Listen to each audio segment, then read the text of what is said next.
Hello everyone, I'm Snooki Abaya, and today I want to talk about the challenges in the healthcare for individuals with neurodevelopmental disabilities in the Philippines. This issue is very personal to me as a mom of two kids with ADHD, now adults ages 25 and 21. A significant problem is the lack of awareness and early diagnosis. Many children go undiagnosed or are misdiagnosed due to parents' lack of awareness and denial.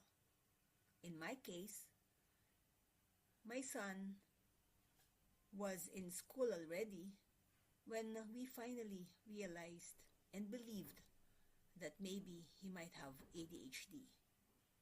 It was when his teachers noticed the behaviors. Fortunately for us, the scheduling for the developmental pediatricians for the consultation, the waiting time was not long.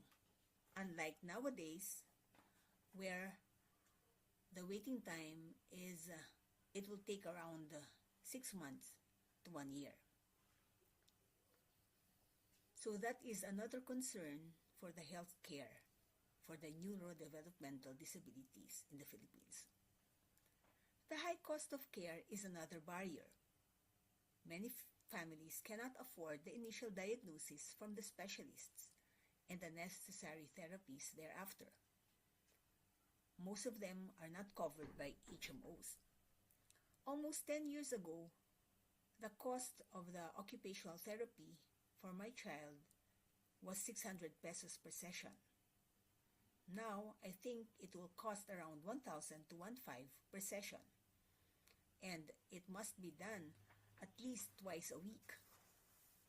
So it's really very, very costly for the families.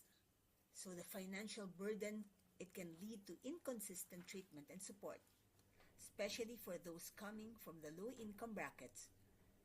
And not only that, they will have to factor in the travel costs if they are coming from the provinces. Even with the existing support programs like the ZMORPH package under the PhilHealth, challenges still remain. Awareness about these benefits is often lacking, and strict eligibility criteria and extensive documentation can delay access. Very limited din po ang ating PhilHealth accredited facilities in the Philippines. Last time, I think there were only 4 accredited facilities in the Philippines, particularly in the rural areas. So, yung mga access to the services such as specialized occupational therapy is really very restricted. Another concern is the classification of disability by the LGUs.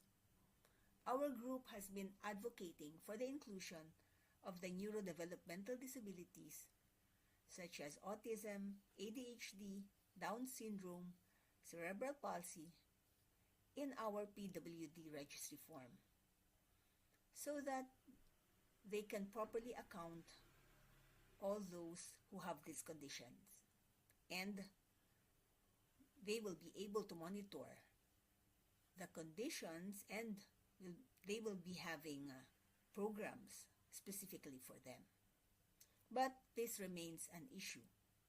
Hanggang ngayon po, pinaglalaban pa rin namin ito. In response to these challenges, Find Philippines together with other groups formed an alliance and drafted the Neurodivergent People's Rights Act, or the NPRA bill, currently now in Congress. If passed, this bill will ensure individuals with neurodevelopmental disabilities receive the support that they need, including early diagnosis, accessible and specialized health care, and financial assistance. These are only a few of what is in that bill.